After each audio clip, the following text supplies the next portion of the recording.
እንደምን ቆያችሁ የዩቲዩብ ተከታዮቼ፣ ይህ ኒኮ ስፖርት ነው። ከአጫጭር ስፖርታዊ መረጃዎች ጋር አብሬያችሁ ቆያለሁ። ተከታተሉኝ። በቅድሚያም እንግዲህ የአርሰናል ተጫዋች የሆነው ጆርጂኒዮ በዚህኛው የክረምት ዝውውር ወደ ፍላሚንጎ እንደሚዘዋወር በዚህ ሰዓት ተረጋግጧል። እንግዲህ ፍላሚንጎዎች ማለትም የብራዚሉ ክለብ ፍላሚንጎዎች ማለት ነው ከአለፈው የጃንዋሪ ዝውውር ጊዜ ጀምሮ ነበር እሱን ለማስፈረም ፍላጎት የነበራቸው። ነገር ግን በዚህኛው የክረምት ዝውውር እንግዲህ እሱን እንደሚያገኙ በትላንትናው ዕለት ፋብሪዚዮ ሮማኖ ያወጣው መረጃ ያሳያል። ይህንን ተጫዋችም እስከ 28 የሚያቆየውን ውል ለማስፈረም ዝግጅት እንዳደረጉ እየተነገረ ይገኛል። ይህ እንግዲህ ተጫዋች እንግዲህ በዚህኛው ሲዝን መጨረሻ ላይ ከአርሰናል ከሚለቁ ተጫዋቾች መካከል አንዱ መሆኑም በዚህ ሰዓት ይፋ ተደርጓል። ሌላኛው የማንቸስተር ሲቲ ግብ ጠባቂ የሆነው ኤደርሰን ሞራይዝም እንግዲህ በዚህኛው ሲዝን መጨረሻ ላይ ማንቸስተር ሲቲ ሊለቅ እንደሚችል በስፋት እየተነገረ ይገኛል። ይህ ተጫዋች እንግዲህ ከረጅም ዓመታት በኋላ በማንቸስተር ሲቲ ቤት ጥሩ ሲዝኖችን አሳልፏል። ብዙ ዋንጫዎችን የሚያሸነፈ ተጫዋች ነውና በዚህኛው ሲዝን መጨረሻ ግን ማለትም በክረምቱ ዝውውር ከማንቸስተር ሲቲ ሊለቅ እንደሚችል ብዙ የመረጃ ምንጮች እየተናገሩ ይገኛሉ። ይህ ተጫዋች እንግዲህ በብዛት የሚፈለገው በሳውዲ ሊግ ክለቦች ነው እየተባለ ነው። አሁንም በዩሮፕ መጫወት የሚያስችል ብቃት ያለው በረኛ ነው ወይም ደግሞ ግብ ጠባቂ ነው። ነገር ግን የሳውዲ ክለቦች በዚህ ሰዓት ይህንን ግብ ጠባቂ እንግዲህ በስፋት ይፈልጉታል ተብሎ እየተነገረ ይገኛል። ማንቸስተር ሲቲዎችም እንግዲህ ለሱ ምትክ የሚሆን በረኛ ልክ እንደ ዲያጎ ኮስታ አይነት ግብ ጠባቂዎች ማለትም ፖርቹጋላዊ ተጫዋች የፖርቶ ተጫዋች ነው ዲያጎ ኮስታን ለማስፈረም እየሞከሩ ነው ይገኛል። ስለዚህ ኤደርሰን ሞራይዝን ለመተካት ሙከራ ላይ ናቸው ማንቸስተር ሲቲዎችም ሊለቅ ስለሚችል ማለት ነው። ሪያል ማድሪዶችም እንግዲህ ትሬንት አሌክሳንደር አርኖልድን ማስፈረማቸውን ተከትሎ እንግዲህ ይህ ተጫዋች ሪያል ማድሪድን ወክሎ ለክለብ ወርልድ ካፕ ይጫወታል ወይ ሳይጫወትም የሚለው እስካሁን ድረስ እንዳልተወሰነ እየተነገረ ይገኛል።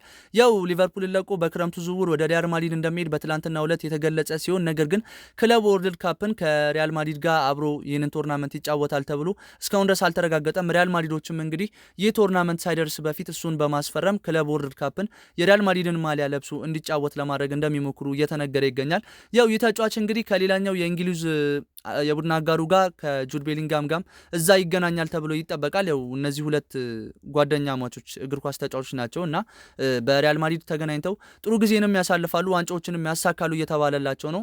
የፓሪስ ሴን ጀርመን ተጫዋች የሆነው ኦስማን ዴምቤሌ እንግዲህ ሰሞኑን ቀለል ያለ ጉዳት ደርሶበታል ተብሎ ሲነገር ነበር። ነገር ግን በዚህ ሰዓት የሚወጡ መረጃዎች ለአርሰናሉ ጨዋታ እንግዲህ በይፋ እንደሚጫወት እየተነገረ ይገኛል። ወይም ደግሞ አቬሌብል የሆነ ተጫዋች እንደሆነ እየተነገረ ይገኛል። ይህ ተጫዋች እንግዲህ ቀለል ያለ ጉዳት ደርሶበት ነበር። ነገር ግን ከጉዳቱ እንዳገገመና ለአርሰናል ጨዋታም መድረስ እንደሚችል እንግዲህ አሁን የሚወጡ መረጃዎች ያሳያሉ። ይህ ተጫዋች እንግዲህ በዚህ ሰዓት በዩሮፕ ምርጥ ብቃት ካላቸው የአጥቂ መስመር ተጫዋቾች መካከል አንዱ ነው።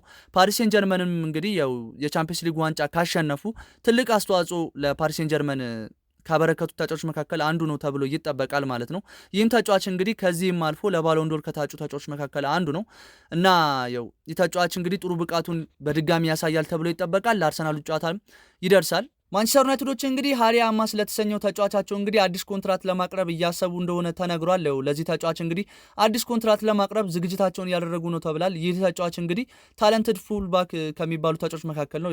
በማንቸስተር ዩናይትድ ቤት ውስጥ ጥሩ ፉልባኮች ወይም ደግሞ ወጣት ታለንትድ ፉልባኮች ከሚባሉት መካከል አንዱ ተጫዋች ነው እና ባሳየው ብቃት ምክንያት ማንቸስተር ዩናይትዶች እሱን በክለባቸው ለማቆየት ኮንትራት ያቀርቡለታል ተብሎ ይጠበቃል። ማንቸስተር ዩናይትዶችም እየተዘጋጁ እንደሆነ እየተነገረ ይገኛል። ለዚህም ተጫዋች እንግዲህ በቀጣዮቹ ወራቶች ውስጥ አዲስ ኮንትራት አቅርበው ተጫዋቹን በክለባቸው ለማቆየት እንደሚፈልጉም እየተነገረ ይገኛል። የኢንተር ሚላን ተጫዋች ሆኖ ቤንጃሚን ፓቫርድ እንግዲህ ባጋጠመው ጉዳት ምክንያት በዛሬው የባርሴሎናና የኢንተር ሚላን ጨዋታ ላይ እንደማይገኝ እየተነገረ ይገኛል። ይህ ተጫዋች እንግዲህ በትሬኒንግ ወቅት ባጋጠመው ጉዳት ምክንያት ለዚህ ጨዋታ አቬሌብል እንዳልሆነ ተነግሯል። ይህ ተጫዋች እንግዲህ ጥሩ ብቃት ላይ የነበረ ተጫዋች ነው። ነገር ግን ከባርሳ ጋር በሚደረገው የሴሚፋይናል ጨዋታ ላይ እንግዲህ መሳተፍ እንደማይችል አሁን የሚወጡት መረጃዎች አረጋግጠዋል። የባርሴሎና አሰልጣኝ ሃንሲ ፍሊክም እንግዲህ ስለ ሮበርት ሌዋንዶስኪ ለተጠየቁት ጥያቄ በዛሬው ጨዋታ መሳተፍ ይችላል፣ ማለትም ዛሬ በሚደረገው የሴሚፋይናል ጨዋታ ባርሳና ኢንተር ሚላን ለሚያደርጉት ጨዋታ ይሳተፋል። ነገር ግን ስታርቲንግ ላይናፕ ላይ ሳይሆን እኔ የመረጥኩት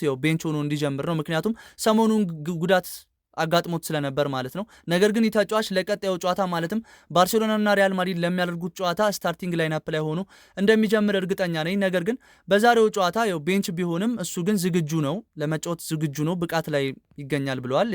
ተጫዋች እንግዲህ በዛሬው ጨዋታ የምንመለከት ይሆናል ማለት ነው። ሌላኛው የሪያል ማድሪድ ተጫዋች የሆነው ሉካስ ቫስኬስም እንግዲህ ከዚህኛው የክለብ ወርልድ ካፕ ጨዋታ በኋላ ከሪያል ማድሪድ እንደሚለቅ ተነግሯል።